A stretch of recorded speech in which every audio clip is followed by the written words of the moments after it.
This is the Xpeng P7 Performance Wing Edition. And in China, it's safe to say that it's a bit of an EV style icon.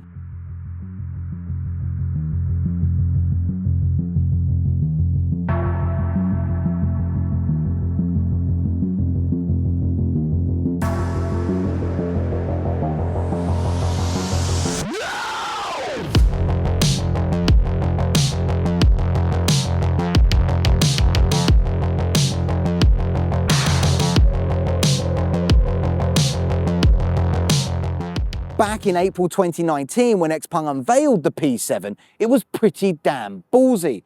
Everyone else in China was busy making EV SUVs and crossovers. Xpeng themselves had the small G3 crossover, and it probably would have been a safer bet if they just made a larger SUV. But Xpeng threw caution to the wind, and at the end of 2019, they released a mid-sized sports sedan. And then somebody in marketing or some other department had the insane idea of adding automatic scissor doors to it.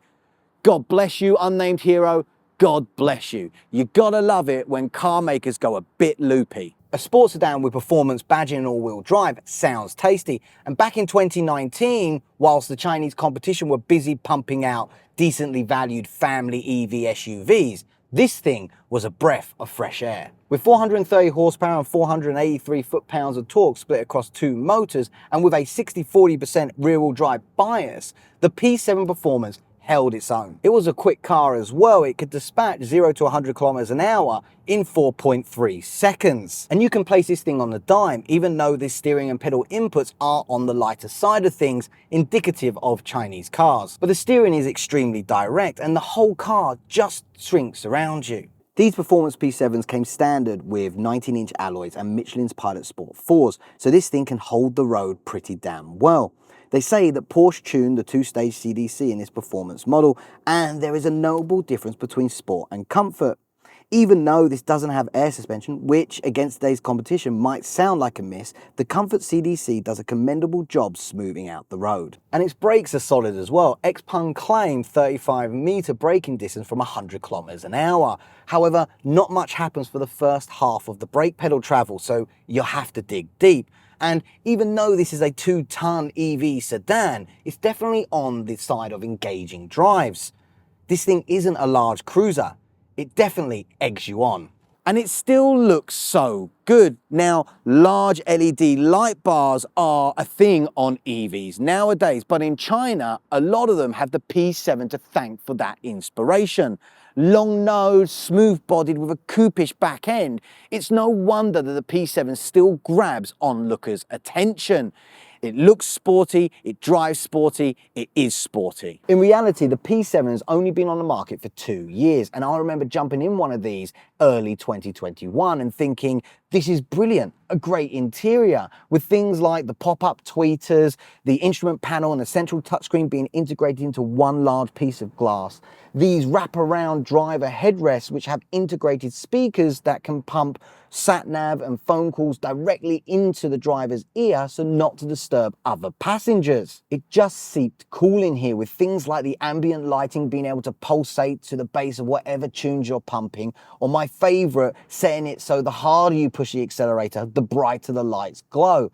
But 2 years later, and with the competition steaming up from behind, I'm left wondering if I went temporarily insane. The interior is littered with plastic, and now revisiting the P7 in light of what is hitting the market, it just feels a bit left behind. May I remind you, it's only been 2 years. That's not taking a swing at the P7, but rather being left stunned at the pure speed of change in the Chinese EV market. Still looks fantastic, still drives great, but now I can't help thinking that the interior, and dare I say it, the performance, is a little bit off the pace. The P7 was a fantastic car.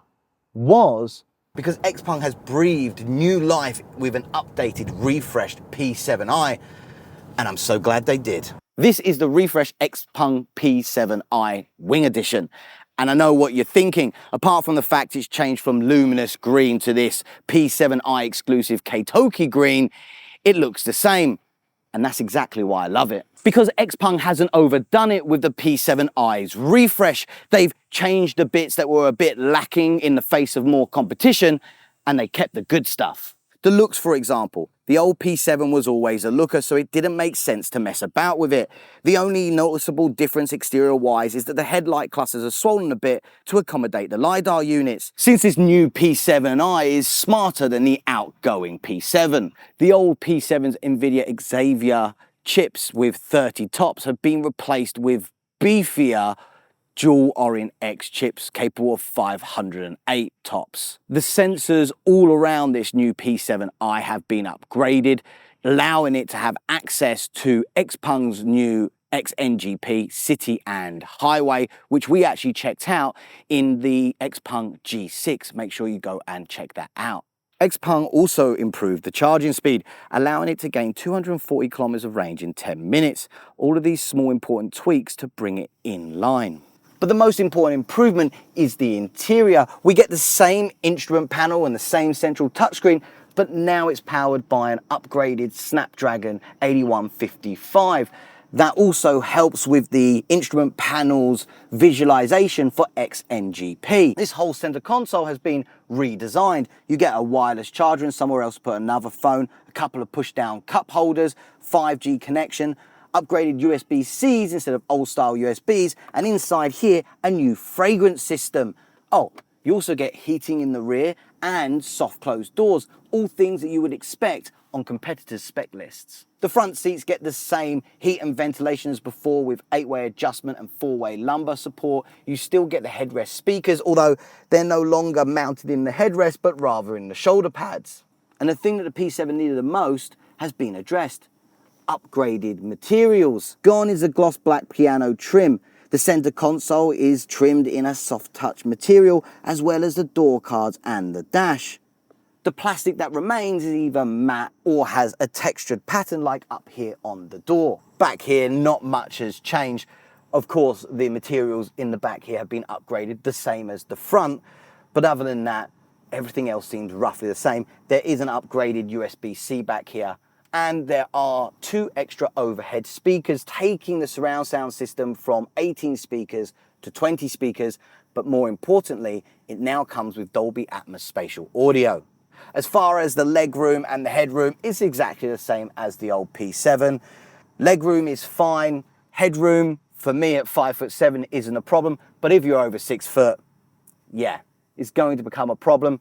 But then again, this is a sports sedan. What do you expect? But this wing edition P7i does have performance on the back of it, and the outgoing P7 was lacking a little bit in outright pace. That's been addressed. This P7i has 348 kilowatts of power and 757 newton meters of torque. That's a fair bump over the outgoing P7, and it's resulted in a 0 to 100 km/h time reduction from 4.3 to 3.9. This P7i still uses a double wishbone up front and a 5-link in the rear, and it still has a rear biased all-wheel drive system. They've updated the suspension tuning and handling dynamics, which is fantastic because the outgoing P7 was already handy on the road. But why not make it better, eh? I've driven quite a few EV sedans, and I have to say, after all these years with all the competition, the P7i still nails it for me driving-wise. As the P7 started to lull behind, Xpeng came along with just the right changes at just the right time, keeping the bits that were still working. It's enough to keep the P7i in the ring for one more round. I'm a big fan of the old P7, and this one is like that, just better. I'm Will, that is the Xpeng P7i, and this was China Driven.